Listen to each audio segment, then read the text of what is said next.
So I didn't think it was going to be this. I thought I was just going to come over here and do a little Zoom or something, but no. Oh, you got the real deal, man. So it's Las Vegas resident Dan Hooker, man. How are you enjoying life in your new city?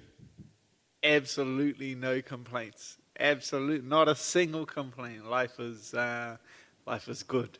That's awesome. Talk about how you're training. I mean, obviously, you've got the PI facility, which is amazing, but I don't know, did any of your team stay back as well? Or are you kind of on your own for this one? How's that all working? I was lucky enough that one of my wrestling coaches, Frank Hickman, he's teaching here at Syndicate MMA. He's teaching the wrestling here at the moment. So he was staying back. He's living and training here in Vegas. So, yeah, he's moved in with me, and we're training every day, a couple of times a day, getting chucked around by him and like a great group of guys here. So, yeah, like I'm getting some pretty great rounds in with the boys down at Syndicate as well, and just having the guys like John Wood and Mike Pyle just giving me a 5 cents of their brain has been pretty incredible to pick up like little tips and tricks of, because I'm a OG Mike Pyle fan, so like to have him just come in and guide me and just drop his 2 cents in has been it's been like a real treat. And just the PI as well was just insane. Like the physiotherapists, like on tap, nutrition taken care of, doing strength and conditioning over there as well. So it's just everything's been provided and taken care of. So you knew what you were signing up for, right? I mean, obviously you knew it was going to be a little bit of a crazy experience, but from everything you're saying, it sounds like a real positive. I mean, is this maybe like side benefits that you didn't even realize were going to be so good for you? Oh, I didn't even expect any of this. Like I didn't even think about it. Like Sean called me like Thursday like midday. Like I'd been across the ways and done my COVID test to get on my plane for Saturday. You got to get it done like within a certain time frame. Yeah, I walked across the road, did my COVID test to leave, like came back, and then Sean's like, "You are alive. Like we've been trying to get a hold of you for days." And it's like we've been, at the Raiders game, and then it went up for Volk's birthday, and just been mucking around for a couple of days. So I wasn't really on my phone. So he's just like, "Been trying to get a hold of you for a couple of days. You want to fly his arm?" And I was just like, "Yeah, cool." So I just accepted it. And then everything else kind of figured itself out. It's just been, like, ever since that moment, kind of like a perfect storm, if you would. Yeah. It is another month away from your family, though, right? Has that been difficult for you to deal with, or is it so busy that you can't really think about it? Well, like, it would have been, I think I would have got out of quarantine, like, a couple of days ago. So it's like it's like an extra 2 weeks, but you're providing. I just bought my daughter a house, so it's like she'll forgive me. She'll let it slide. I feel like she's gonna understand. She's gonna understand an extra 2 weeks, but the UFC has been incredible with that as well. I'm gonna go. So we're here till Monday, then I'll fly over to Abu Dhabi, fight, come back. And then once I come back, the UFC's flying my family out to Las Vegas. So it's just like everything they could possibly do to make this as smooth as possible has been taken care of. That's awesome to hear. The prep, is it just wrestling all day, every day? Is that pretty much the play when you're getting ready for Makhachev? A lot of wrestling. There's some big, strong guys. There's like a real cool group of guys that I've been working with, like Ben, Bill, and Frankie.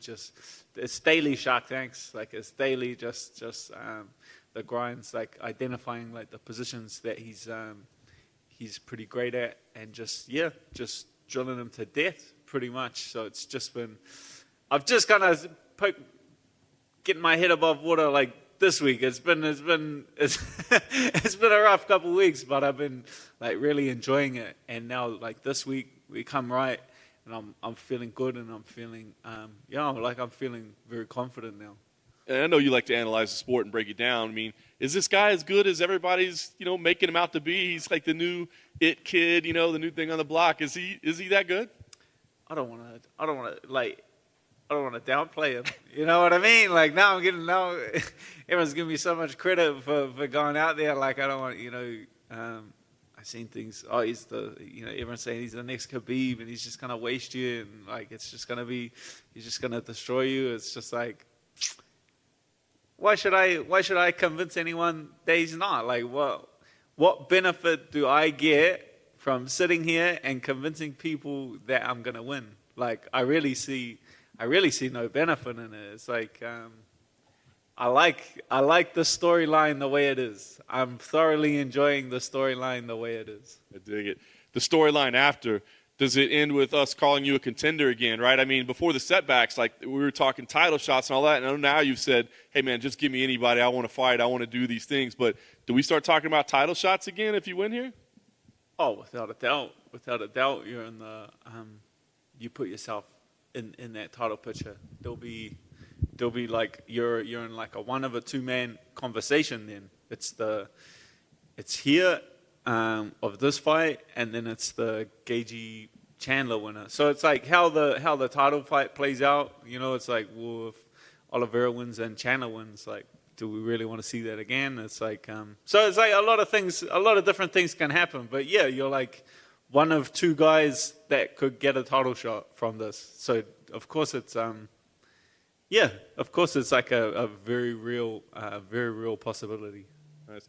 Last thing for me, I know you're busy getting ready for your fight, but are you also looking for a little real estate out here for City Kickboxing? Have they got you out scouting? We hear about the move. It sure be nice to have you boys in Las Vegas. Hey, I'm just another body on the mat to City Kickboxing. It's above my pay grade, or that's all that kind of business. So going off the back of that, do you think Vegas, like you said, you're coming back here and the UFC are going to fly the family out here? Is this you for the foreseeable future until the lottery system and all that kicks in or gets away or whatever? Yeah, I think there've been 3 since I've got, like, not even come close. I think I was like, the closest I got was like number 25,000. So it's like, and you got to be like top 2 or top 3,000. So I'm like not even. It's kind of messed up. They tell you how far away you were. They yeah, can't I just know. like, Just give it a secret, right? I'm actually like genuinely excited with how everything's going and how everything's kind of played out. Like being over here, I've got like a lot of different options.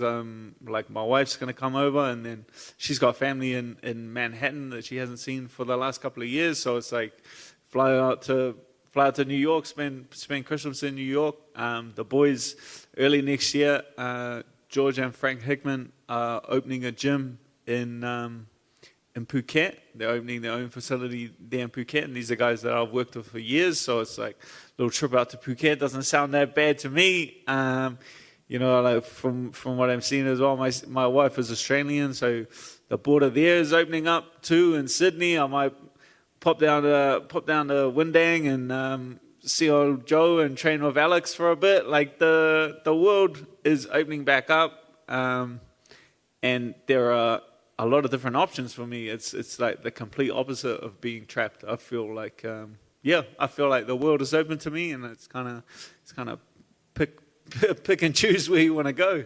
You mentioned that you like the storyline the way it's playing out at the moment. Have you felt since this fight was announced like a mass wave of respect to you from MMA fans? I feel like for this one, it's almost like, oh, Dan Hooker, warrior, and stuff like that, which you always have been. But do you feel more so for taking this fight? Oh, it's not like I'm like relishing in that. It's not like that's not what I really mean by saying that. I'm like relishing the storyline. Is like everyone like throwing praise and all that kind of like that stuff doesn't really bother me too much. Like that's like that can change in a. you say one bad thing and and the tide turns on you pretty quick. So I was like, you can't like relish in that too long. I'm just meaning like the general perception is that, you know, like you're getting smashed. Yeah, you know what I mean, and that feels like I know I'm not. So it's like, it's like cool. I can just sit here. Like the fight is sold. The fight is sold. Like the fight has a storyline.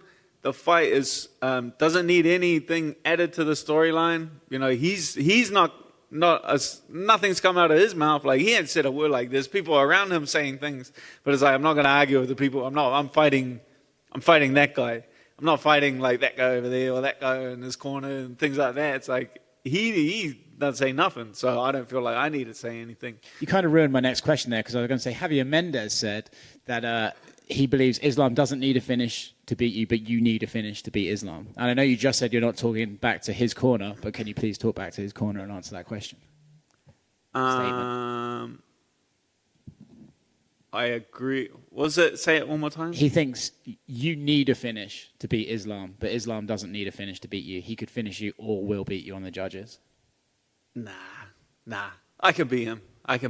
That's like a fact. Oh, that's like how I'd prefer the fight to go, is to like not catch him in a submission, not catch him with a knee or anything like that, and beat him. Like I feel like that above like snatching his neck or catching him with a knee is like will make me feel better on the inside.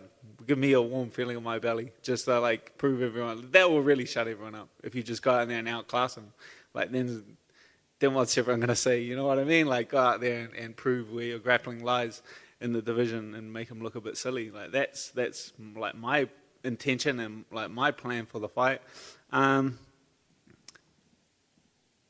the only way he's gonna beat me is by a decision. I feel like he's gonna try and hold me down for 2 rounds, and like that's the plan that will be their plan. Like coming into the fight, he's not like a big ground and pound guy. He's not like a real slick submission specialist. It's more like pressuring guys and tiring them out and like forcing them to give up a submission, as opposed to being like a Charles Oliveira, like a real slick submission specialist that like throws up all these different submission attempts and catches guys. So I agree with half of his statement. I agree with that they're gunning for a decision victory, because they can say whatever they want to say, but I know full well they respect my skills. Like without a doubt. Like I don't know who they're trying to convince with all of this. I don't know. Like now that's a lot of people around him coming out and saying things. Now that's like his manager, his coach, his teammates have like all come out and said, nah. He's like, who are they trying to convince? Are they trying to convince him that this is going to happen? Are they going to try to convince me that this is going to happen? Because I'm not convinced. Like if they're just doing this to kind of construct some like a mentality in him that he's like this indestructible, like I'm not buying it. I don't buy it. He puts his pants on like I put my pants on in the morning. Like he ain't Superman. Like I'm very confident.